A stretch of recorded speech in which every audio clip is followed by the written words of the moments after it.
आज हम BEd first year first semester मनोविज्ञान के अंतर्गत शिक्षण में स्तर लेवल्स इन टीचिंग के विषय में अध्ययन करेंगे।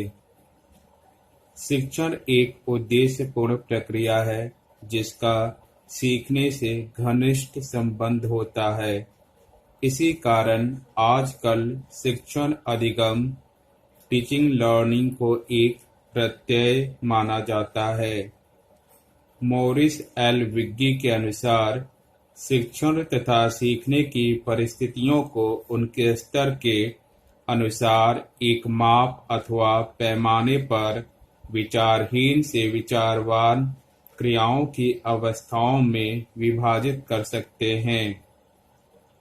इस पूर्ण सीमा को सुविधानुसार 3 प्रमुख बाटों में बांटा जा सकता है।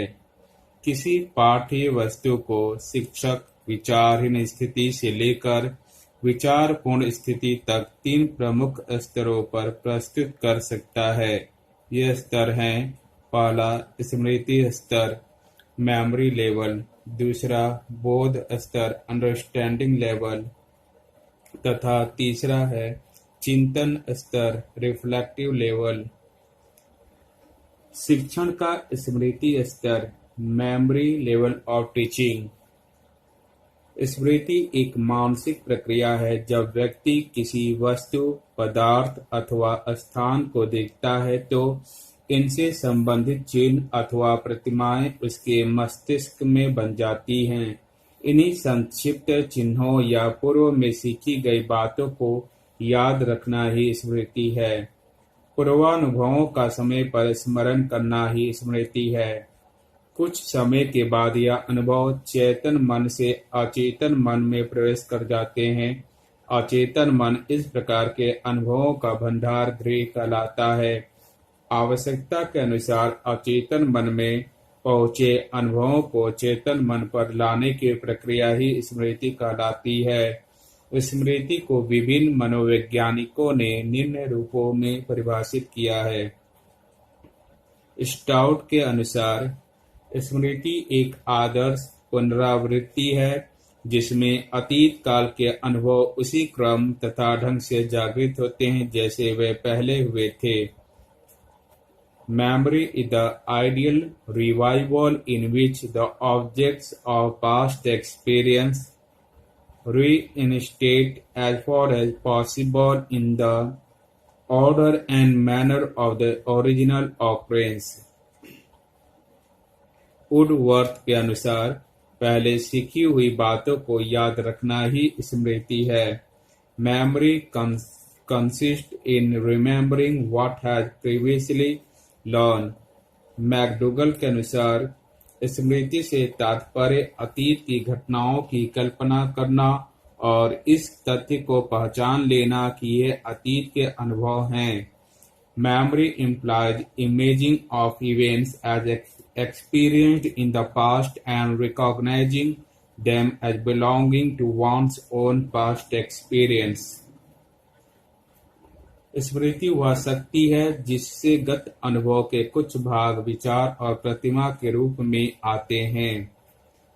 Memory is the power by which some thoughts of previous experiences come across in the form of ideas and images. स्मृति वास्तव में सीखना, लर्निंग, धारणा, रिटेंशन, प्रत्यास्मरण, रिकॉल व पहचान, रिकॉग्निशन 4 तत्वों का मिश्रित रूप है। इस स्तर के शिक्षण में शिक्षक का स्थान प्रमुख होता है। स्मृति स्तर का शिक्षण विचारहीन होता है। इस स्तर के शिक्षण में केवल तथ्यों, सिद्धांतों, नियमों तथा सूचनाओं के प्रस्तुतिकरण व रटने पर बल दिया जाता है। अर्थात इस शिक्षण का उद्देश्य शिक्षण क्रियाओं द्वारा पाठ्य वस्तु को रटना है। Memory level learning is that kind of learning which supposedly embraces committing factual material of memory and nothing else. स्मृति स्तर हेतु शिक्षण टीचिंग फॉर मेमोरी लेवल। इस स्तर पर विचारहीनता की प्रधानता रहती है। इस स्तर के शिक्षण में शिक्षण का उद्देश्य छात्रों के स्मरण शक्ति अथवा स्मृति का विकास करना है। इस उद्देश्य की प्राप्ति हेतु शिक्षक सूचनाओं तथा तथ्यों को व्यवस्थित रूप से छात्रों के सम्मुख प्रस्तुत करता है। स्मृति की प्रक्रिया में निम्नलिखित तत्व आवश्यक हैं। पहला अधिगम लर्निंग, दूसरा धारणा रिटेंशन, तीसरा पुनः स्मरण रिकॉल, चौथा पुनर्पहचान रिकॉग्निशन एवं पांचवा पुनरुत्पादन रिप्रोडक्शन। स्मृति स्तर के शिक्षण के लिए शिक्षक इन्हीं तत्वों के विकास हेतु विभिन्न प्रविधियों तथा रीतियों का प्रयोग करता है। शिक्षक का उद्देश्य छात्रों को पाठ्य सामग्री को याद कराना होता है, भले ही वह उसे समझकर याद करे या बिना समझे केवल रट ले। इसमें सार्थक एवं निरर्थक दोनों ही प्रकार की सामग्री का स्मरण कर लेना सरल होता है। पाठ्य सामग्री जितनी सार्थक एवं उपयोगी होगी, उसको धारण करना एवं स्मरण रखना उतना ही सरल एवं अस्थायी होगा। स्मृति स्तर के शिक्षण में शिक्षक की महत्वपूर्ण भूमिका होती है। इस स्तर पर छात्र की कोई महत्वपूर्ण भूमिका नहीं होती है।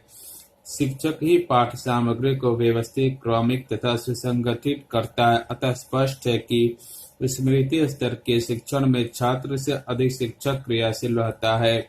शिक्षक इस स्तर के शिक्षण में पाठ्य वस्तु का विश्लेषण, उसे व्यवस्थित करना, विभिन्न विधि प्रविधियों का प्रयोग करना तथा प्रस्तुतिकरण से संबंधित कार्य करता है। स्मृति स्तर रटने का स्तर है। इस स्तर के शिक्षण में विद्यार्थियों के मस्तिष्क में ज्ञानात्मक स्तर पर तथ्यों एवं सूचनाओं को बाहर से बलपूर्वक भरा जाता है। ऐसे धारण किए हुए ज्ञान को विद्यार्थी आवश्यकता पड़ने पर प्रत्यक्ष स्मरण तथा पहचान करते हैं। स्मृति स्तर शिक्षण की विशेषताएं। Characteristics of memory level teaching. पहला, स्मृति स्तर का शिक्षण विचारहीन होता है। दूसरा, छात्र बिना समझे व विचार किए तथ्यों, सूचनाओं व सिद्धांतों को रटते हैं। तीसरा, शिक्षक का स्थान प्रमुख होता है तथा छात्र का स्थान गौण। शिक्षक एक तानाशाह की भांति होता है। वह छात्र की रुचियों, क्षमताओं तथा योग्यताओं का ध्यान रखे बिना सूचनाओं को उसके मस्तिष्क में भरने का प्रयास करता है। चौथा, शिक्षक व छात्र के बीच किसी प्रकार की अंतः प्रक्रिया नहीं होती है। पांचवा, इस प्रकार का शिक्षण ज्ञानात्मक कॉग्निटिव स्तर का होता है। छठा, छात्र को कार्य करने की स्वतंत्रता नहीं होती है। सातवां, कक्षा का वातावरण नीरस रहता है। आठवां, स्मृति स्तर के शिक्षण में सूझबूझ का भाव होता है। नौवां, शिक्षण में व्याख्यान तथा पुस्तक पाठन विधियों का प्रयोग किया जाता है। 10वां, इस प्रकार के शिक्षण अधिगम से छात्र जीवन में असफलता ही प्राप्त करते हैं। 11वां, छात्र कठोर अनुशासन में रहते हैं। 12वां, छात्र निष्क्रिय श्रोता के रूप में रहते हैं। हर्बर्ट का स्मृति स्तर शिक्षण का प्रतिमान। जर्मनी के प्रसिद्ध शिक्षा शास्त्री व दार्शनिक जॉन फ्रेडरिक हर्बर्ट को स्मृति स्तर के शिक्षण प्रतिमान का प्रवर्तक माना जाता है। स्मृति स्तर के शिक्षण प्रतिमान का वर्णन निम्न सोपानों में किया गया है। पहला, उद्देश्य। दूसरा, संरचना सिंटैक्स। तीसरा, सामाजिक प्रणाली सोशल सिस्टम। चौथा, मूल्यांकन प्रणाली सपोर्ट सिस्टम और इवैल्यूएशन सिस्टम। हार्वर्ड के अनुसार स्मृति स्तर के शिक्षण का उद्देश्य है: पहला, ज्ञानात्मक पक्ष को सबल बनाना। दूसरा, मानसिक तथ्यों का प्रशिक्षण। तीसरा, तथ्यों, सूचनाओं तथा सिद्धांतों को रटने पर बल देना। चौथा, सीखे हुए तथ्यों को याद रखना, उनका प्रत्यक्ष स्मरण एवं पुनः प्रस्तुत करना। दूसरा, संरचना सिंटैक्स। हर्बर्ट ने स्मृति स्तर के शिक्षण की संरचना 5 प्रमुख पदों में की है, जो हर्बर्ट पंचपद प्रणाली के नाम से प्रसिद्ध है। पहला, प्रस्तावना तैयारी। इसमें पूर्व ज्ञान की जांच के लिए प्रश्न पूछना तथा उद्देश्य कथन करना सम्मिलित है। दूसरा, प्रस्तुतिकरण। छात्र के सहयोग से पाठ का विकास, विभिन्न शिक्षण विधियों, प्रविधियों तथा सहायक सामग्री का प्रयोग। तीसरा, स्पष्टीकरण तथा तुलना। पाठ को क्रमबद्ध रूप में प्रस्तुत करना, तथ्यों, सिद्धांतों, पदों का स्पष्टीकरण तथा उनकी व्याख्या व तुलना करना। चौथा, सामान्यीकरण। पाठ्य वस्तु को समझाने के पश्चात छात्रों को सोचने समझने के अवसर प्रदान करना तथा कुछ सामान्य नियम, सिद्धांत व नियमों का प्रतिपादन करना। पांचवा, प्रयोग। ज्ञान को स्थायी बनाने के लिए इसका प्रयोग भी आवश्यक है। शिक्षक पुनरावृत्ति के प्रश्न पूछकर ज्ञान के प्रयोग अथवा उसके नवीन परिस्थितियों में प्रयोग का पता लगाता है। तीसरा, सामाजिक प्रणाली, सोशल सिस्टम। शिक्षण एक सामाजिक प्रक्रिया। इस सामाजिक प्रक्रिया के वाहक हैं शिक्षक एवं छात्र। इस स्तर पर शिक्षक अधिक क्रियाशील रहता है तथा छात्रों के व्यवहार को पूर्ण रूप से नियंत्रण में रखता है, जिसके फलस्वरूप छात्र निष्क्रिय श्रोता के रूप में कार्य करते हैं। शिक्षक का कार्य है पाठ्य वस्तु को प्रस्तुत करना, छात्रों की क्रियाओं को नियंत्रित करना तथा छात्रों को प्रेरणा प्रदान करना। चौथा, मूल्यांकन प्रणाली, इवैल्यूएशन सिस्टम। इस स्तर के शिक्षण में परीक्षा में भी रटने पर ही बल दिया जाता है। यह प्रणाली मुख्यतः निबंधात्मक होती है। मौखिक रूप में परीक्षा भी ली जाती है। इसमें केवल ज्ञानात्मक पक्ष की ही जांच होती है। स्मृति स्तर शिक्षण के गुण, मेरिट्स और मेमोरी लेवल टीचिंग। स्मृति स्तर के शिक्षण में अध्यापक को अपने लक्ष्यों को प्राप्त करने में सहायता मिलती है, अतः वह प्रस्तुतिकरण, आयोजन एवं विषय वस्तु का चयन पूर्ण रूप से स्वतंत्र होकर करता है। दूसरा, स्मृति स्तर शिक्षण के अंतर्गत कम समय में अधिक सुव्यवस्थित एवं क्रमबद्ध ज्ञान प्रदान करने में सहायता मिलती है। तीसरा, स्मृति स्तर के शिक्षण द्वारा तथ्यों, नियमों एवं सिद्धांतों के रूप में ज्ञान को स्मृति में समायोजित किया जा सकता है। चौथा, स्मृति स्तर शिक्षण छोटे बच्चों तथा छोटी कक्षाओं में उपयुक्त सिद्ध होता है। पांचवा, विद्यालय के पाठ्यक्रम में बहुत सारी विषय वस्तु ऐसी हो सकती है जिन्हें ग्रहण करने में स्मृति का शिक्षण विद्यार्थियों की काफी सहायता प्रदान करता है।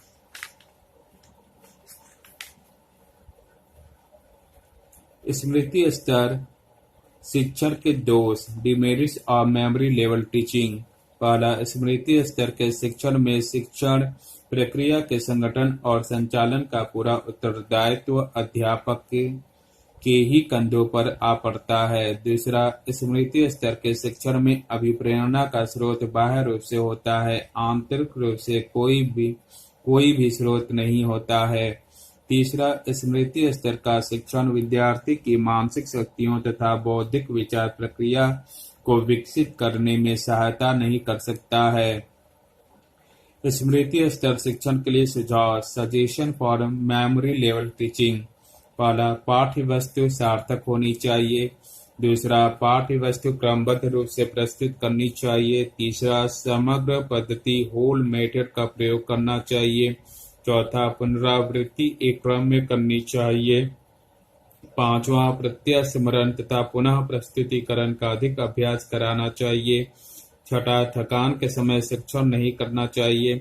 सातवां, छात्रों को समुचित प्रेरणा प्रदान करनी चाहिए। आठवां, शिक्षक को सिर्फ ज्ञानात्मक उद्देश्य को प्राप्त करने का प्रयत्न करना चाहिए। नौवां, व्यक्तिगत भिन्नता को दृष्टिगत रखकर शिक्षण करना चाहिए। शिक्षण का समझ, बोध स्तर, अंडरस्टैंडिंग लेवल ऑफ टीचिंग। बोध स्तर के शिक्षण के लिए आवश्यक है कि पहले शिक्षक स्मृति स्तर पर हो चुका हो। इसके अभाव में बोध स्तर के शिक्षण में सफलता प्राप्त करना संभव नहीं है। बोध स्तर का शिक्षण स्मृति स्तर के शिक्षण से आगे की अवस्था है। बोध स्तर के शिक्षण का अर्थ एवं परिभाषा है, meaning and definition of understanding level of teaching. शिक्षण शास्त्र तथा शिक्षण के संदर्भ में बोध का तात्पर्य निम्न प्रकार से लिया जाता है। पहला, बोध संबंधों को देखने के रूप में। पाठ्य वस्तु संबंधी तथ्यों, सिद्धांतों एवं नियमों आदि में परस्पर संबंध देखना। दूसरा, बोध को तथ्यों के संचालन के रूप में देखना। इसका तात्पर्य है कि व्यक्ति कैसे किसी वस्तु, तथ्य, विचार तथा प्रक्रिया को किसी लक्ष्य की पूर्ति के लिए प्रयोग कर सकता है। वह किसी वस्तु के संबंध में यह समझ जाता है कि वह किस लिए है तथा इसका क्या उपयोग है। साथ ही वह परस्पर तुलना द्वारा संबंध देख लेता है। तीसरा, बोध संबंध व संचालन दोनों रूपों में understanding as a both relationship and conductor. बोध संबंध व संचालन दोनों का समन्वित रूप है।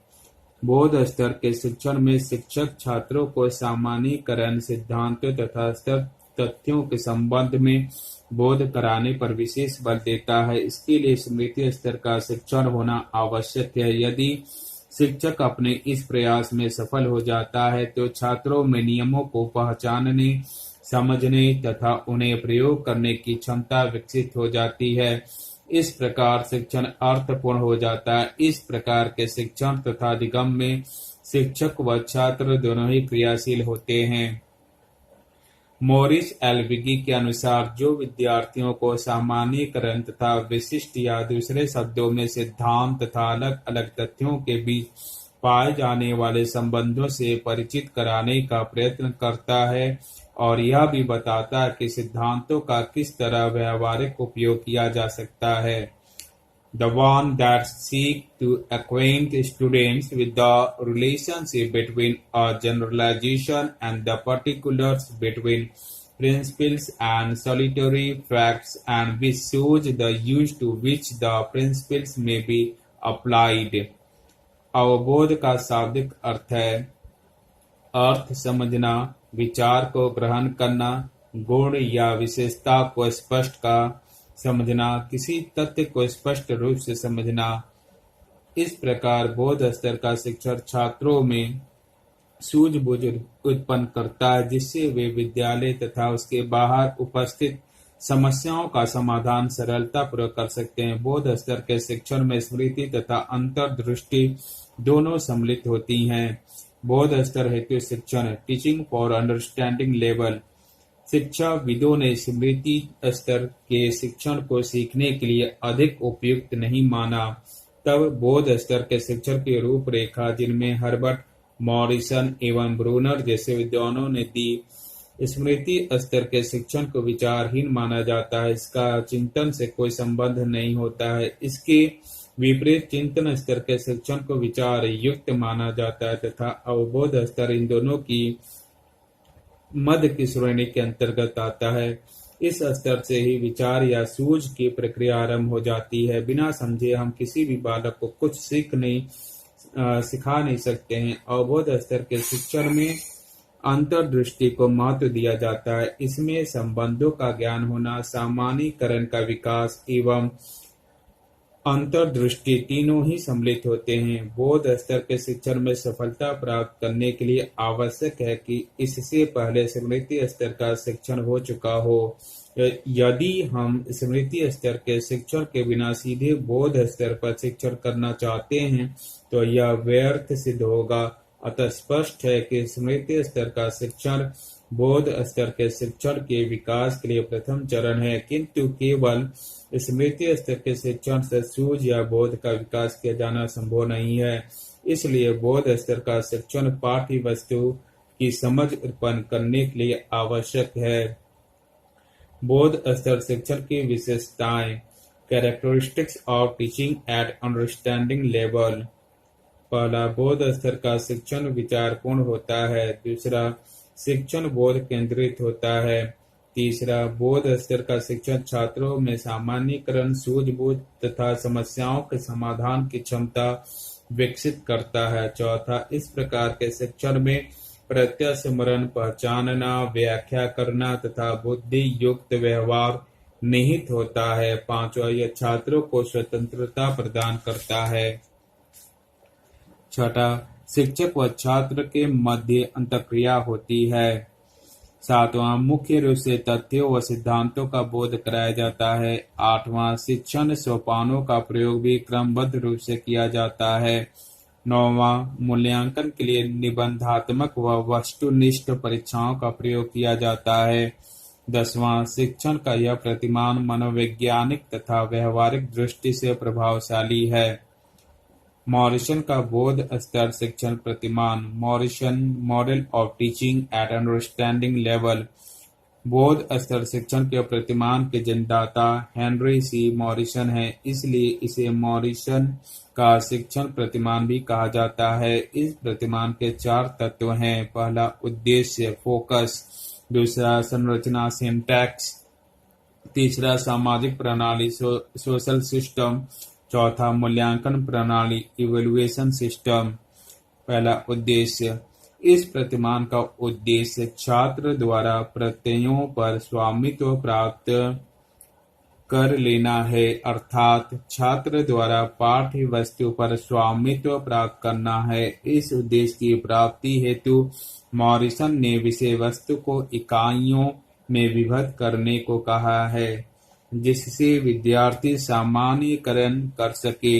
दूसरा, संरचना सिंटैक्स। बोध स्तर के शिक्षण व्यवस्था को 5 सोपानों में बांटा गया है। ये निम्न है। पहला, अन्वेषण एक्सप्लोरेशन। दूसरा, प्रस्तुतिकरण प्रेजेंटेशन। तीसरा, आत्मसातकरण एसिमुलेशन। चौथा, व्यवस्था ऑर्गेनाइजेशन। पांचवा, वर्णन रिसाइटेशन। पहला, अन्वेषण। इसमें निम्नलिखित 3 क्रियाएं सम्मिलित हैं। पहला, पूर्व ज्ञान का पता लगाना।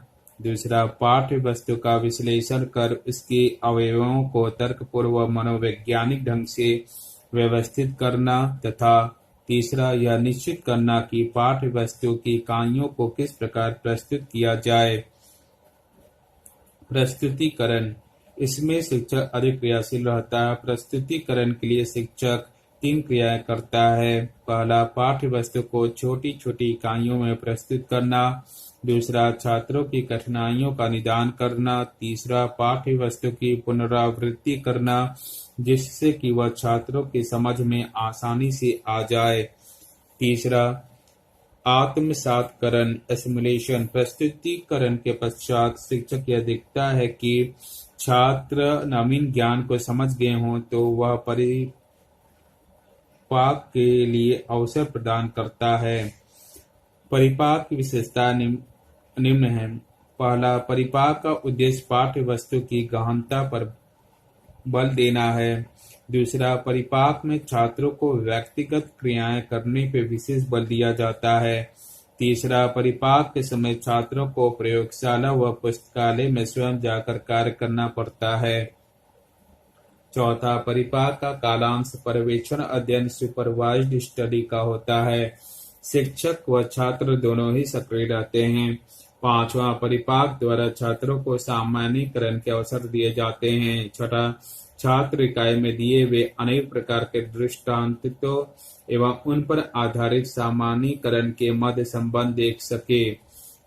व्यवस्था ऑर्गेनाइजेशन। व्यवस्था कालांश में छात्रों को पाठ्य वस्तु प्रस्तुतिकरण का पुनः अवसर दिया जाता है। छात्र पाठ्य वस्तु को बिना किसी की सहायता से अपनी भाषा में लिखते हैं।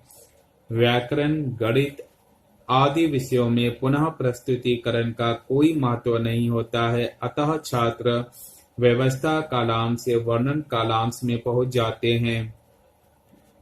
रेसिटेशन। वर्णन कालांश में छात्र पाठ्य वस्तु को शिक्षक तथा अपने साथियों के सम्मुख मौखिक रूप से प्रस्तुत करता है। संगठन के समय प्रस्तुत विवरण अत्यंत सूक्ष्म व संक्षिप्त होता है, जबकि आवृत्ति या वर्णन के अंतर्गत लिखित विवरण एक लेख या अध्याय की तरह होता है। सामाजिक व्यवस्था सोशल सिस्टम। बोध स्तर के शिक्षण में सामाजिक प्रणाली बदलती रहती है। प्रस्तुतिकरण में शिक्षक अधिक क्रियाशील रहता है। परिपाक कालांश में शिक्षक और विद्यार्थी दोनों क्रियाशील रहते हैं। शिक्षक निर्देशन देता है और छात्रों को आंतरिक व बाह्य प्रेरणा प्रदान करता है। चौथा, मूल्यांकन प्रणाली इवैल्यूएशन सिस्टम। बोध स्तर शिक्षण में विभिन्न प्रकार की मूल्यांकन प्रणाली का प्रयोग करना पड़ता है। व्यवस्था कालांश के अंत में लिखित परीक्षा तथा वर्णन कालांश में मौखिक परीक्षा होती है। इस प्रकार विभिन्न सोपानों में मौखिक व लिखित दोनों प्रकार की परीक्षा ली जाती है, जिनके द्वारा छात्रों का मूल्यांकन किया जाता है। बौद्ध स्तर के शिक्षण के गुण, merits of teaching eight understanding level. बौद्ध स्तर के शिक्षण के गुण निम्नलिखित हैं। पहला, बौद्ध स्तर के अंतर्गत विद्यार्थी को पाठ्य वस्तु, शिक्षण, अधिगम, व्यवस्था तथा अन्य सभी बातें पूरी तरह से नियोजित, क्रमबद्ध एवं सुव्यवस्थित रहती है। दूसरा, बौद्ध स्तर में विद्यार्थियों की शिक्षण प्रक्रिया को औपचारिक रूप से संगठित एवं व्यवस्थित बनाए रखने में पूर्ण सहायता प्राप्त होती है। तीसरा, बौद्ध स्तर विद्यार्थियों को उचित अवसर और प्रशिक्षण में सहायता प्रदान करता है। चौथा, मानसिक शक्तियों के विकास में पर्याप्त अवसर प्रदान करता है। पांचवा, बौद्ध स्तर के शिक्षण द्वारा प्राप्त ज्ञान अधिक प्रभावपूर्ण एवं अस्थायी होता है। बौद्ध स्तर के शिक्षण के दोष, demerits of teaching eight understanding level. पहला, बौद्ध स्तर के शिक्षण में पाठ्य वस्तु के स्वामित्व पर बल दिया जाता है और मानव व्यवहार की अवहेलना की जाती है। दूसरा, पाठ्य वस्तु के स्वामित्व से केवल ज्ञानात्मक पक्ष का विकास हो सकता है, भावात्मक व क्रियात्मक पक्षों का नहीं। तीसरा, बौद्ध स्तर के शिक्षण में शिक्षक छात्रों को समुचित प्रेरणा प्रदान नहीं कर पाता है। चौथा, यह प्रतिमान मनोवैज्ञानिक व व्यवहारिक दृष्टि से अधिक प्रभावशाली नहीं है।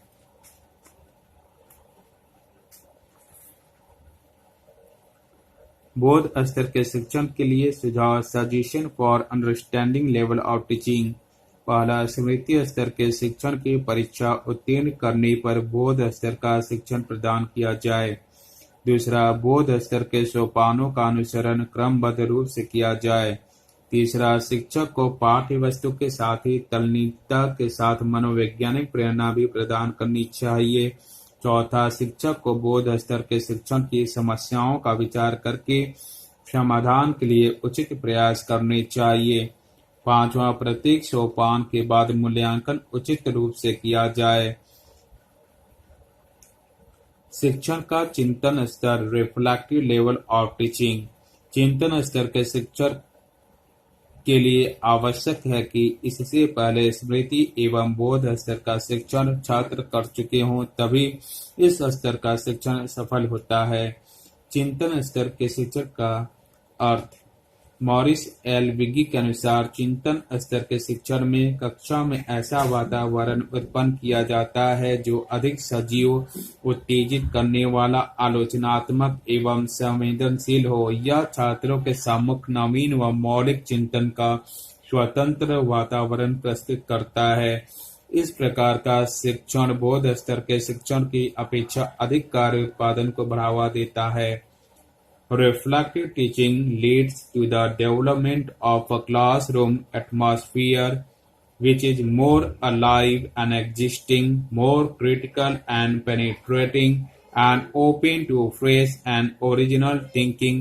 Furthermore, the type of inquiry pursued by a reflective class tends to be more rigorous and work-providing than pursued in an understanding level learning situation. चिंतन स्तर के शिक्षण में स्मृति तथा बोध स्तर का शिक्षण सम्मिलित होता है। शिक्षण का सर्वोच्च स्तर चिंतन स्तर होता है। चिंतन स्तर का शिक्षण समस्या केंद्रित होता है। इसमें छात्र को मौलिक चिंतन करना पड़ता है। छात्र को विषय वस्तु के संबंध में आलोचनात्मक दृष्टिकोण, सामान्यीकरण व नवीन तथ्यों की खोज करनी होती है।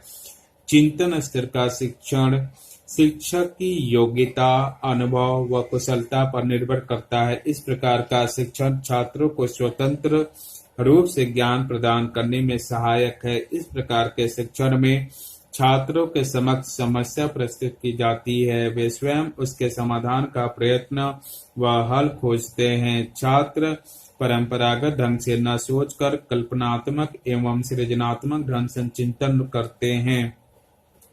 इस प्रकार विद्यार्थी गहन तथा गंभीर चिंतन द्वारा अपना मौलिक दृष्टिकोण बनाना सीख जाता है तथा इस योग्य बन जाता है कि अपने भावी जीवन में आने वाली प्रत्येक समस्या को कल्पना चिंतन एवं तर्क द्वारा सफलतापूर्वक हल कर सकता है। चिंतन स्तर हेतु शिक्षण टीचिंग फॉर रिफ्लेक्टिव लेवल। चिंतन स्तर का शिक्षण स्मृति एवं बोध दोनों ही स्तर के शिक्षण से अधिक महत्वपूर्ण है। इस स्तर पर शिक्षण समस्या केंद्रित होता है, जिसकी दो प्रमुख विशेषताएं होती हैं। पहली है समस्या का उत्पन्न होना तथा दूसरी है उस समस्या का समाधान खोजना। यह समस्या इस प्रकार की होती है जिसे बालक स्वयं खोजता है या अनुभव करता है तथा फिर वह अपने ही चिंतन तर्क द्वारा उस अनुभूत समस्या का समाधान खोजता है। परावर्तन स्तर का शिक्षण सफल होने पर छात्र में अंतर्दृष्टि का विकास होता है, जिससे बालक में समस्या समाधान की क्षमता का विकास होता है। इस स्तर के शिक्षण के तीन प्रमुख तत्व हैं। पहला चिंतन थिंकिंग, दूसरा तर्क रीजनिंग, तीसरा अंतर्दृष्टि इंसाइट। किसी समस्या के अनुभव होने पर छात्र इसके बारे में सोचता है अर्थात चिंतन करता है एवं चिंतन के द्वारा वह उसके समाधान के लिए अनेक विकल्पों पर विचार करता है। इसे तर्क कहते हैं। वह मानसिक क्रिया जिसमें हमें अचानक सूझबूझ द्वारा उसका कोई उत्तम समाधान स्पष्ट रूप से दिखाई देने लगता है तो उसे अंतर्दृष्टि कहते हैं। इन तीनों के द्वारा ही चिंतन स्तर का शिक्षण पूर्ण होता है। इस स्तर के शिक्षण के लिए शिक्षण कक्षा में सजीव, उत्तेजक, प्रेरणादायी एवं आलोचनात्मक वातावरण को जन्म देता है, जो मौलिक चिंतन एवं नूतन चिंतन को प्रोत्साहित करता है। मानव जीवन में हर रोज नई परिस्थितियां एवं समस्याएं आती हैं। इन समस्याओं को सुलझाने में चिंतन या विचार ही सहायक होते हैं। शिक्षा का प्रमुख उद्देश्य बालक में चिंतन एवं तर्क क्षमता का विकास करना है, जिससे वह जीवन में आने वाली समस्याओं का समाधान सरलतापूर्वक कर सके। चिंतन स्तर के शिक्षण की विशेषताएं। Characteristics of reflective level teaching. पहला, यह शिक्षण अधिक विचारयुक्त होता है। दूसरा, चिंतन स्तर का शिक्षण समस्या केंद्रित होता है। तीसरा, इसमें पाठ्य वस्तु का गहनता व गंभीरता से अध्ययन किया जाता है। चौथा, यह छात्रों को अग्रसरित करने व स्वतंत्र रूप से ज्ञान प्राप्त करने में सहायक होता है। पांचवा, छात्रों द्वारा मौलिक चिंतन पर बल दिया जाता है। छठा, सृजनात्मक संबंधित कार्यों में सहायक होता है। सातवां, कार्य उत्पादन वर्क प्रोडक्शन को बढ़ावा मिलता है। आठवां, चिंतन प्रक्रिया में छात्र तथ्यों के आधार पर सामान्यीकरण करते हैं व नए तथ्यों की खोज करते हैं। नौवां, छात्रों को प्रेरित करना शिक्षक का प्रमुख कार्य है। 10वां, छात्रों में आत्मविश्वास, निर्भीकता एवं क्रियाशीलता का विकास होता है।